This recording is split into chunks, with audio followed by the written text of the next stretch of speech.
Since this happened, I find myself worrying all the time about my child being safe. There are three main types of traumatic stress reactions. The first is re-experiencing.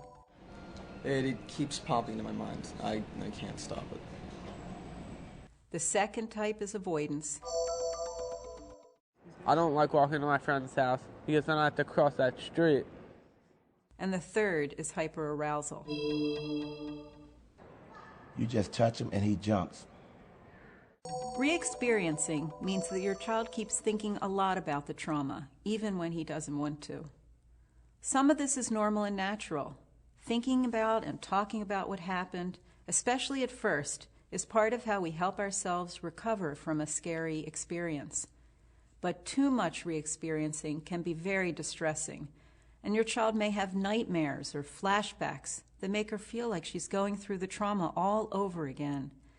She may feel really upset or even have physical symptoms when something, a sight, a sound, a smell, reminds her of what happened.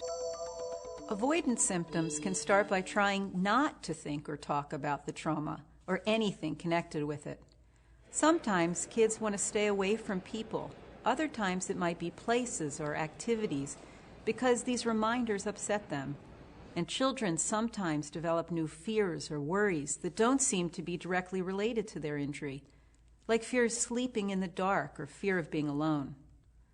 Of course, being more cautious after an injury can just be good common sense. Children may become more aware of safety, remembering to wear a seatbelt, not running into the street after a ball, or staying away from dogs they don't know. But extreme avoidance or fears can become a real problem. Avoidance can interfere with daily life and stop your child from getting back to enjoying things that she usually likes to do. The final type of traumatic stress reaction, hyper-arousal, also starts with a natural and normal response to danger, the fight or flight response. This response has protected people since caveman times. Imagine a caveman who sees a saber-toothed tiger behind the tree. Before he has a chance to really think, his brain tells his body to get ready to fight or to run as fast as he can to help him survive. After an injury or accident, this fight or flight response might not turn off, even when you're safe. Your heart keeps pounding, your body is still on the lookout for danger. We call this hyperarousal.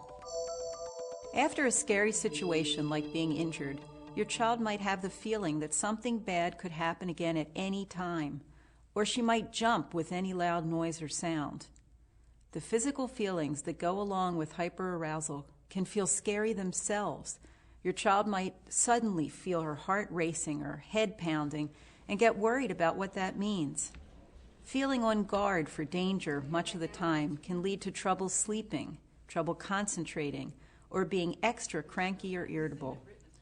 The usual course of recovery after trauma can include traumatic stress reactions like re-experiencing, avoidance, and hyperarousal. This website has tips to help you understand how to recognize these reactions, how these reactions may affect your child, and how you can help your child respond in a healthy way and recover.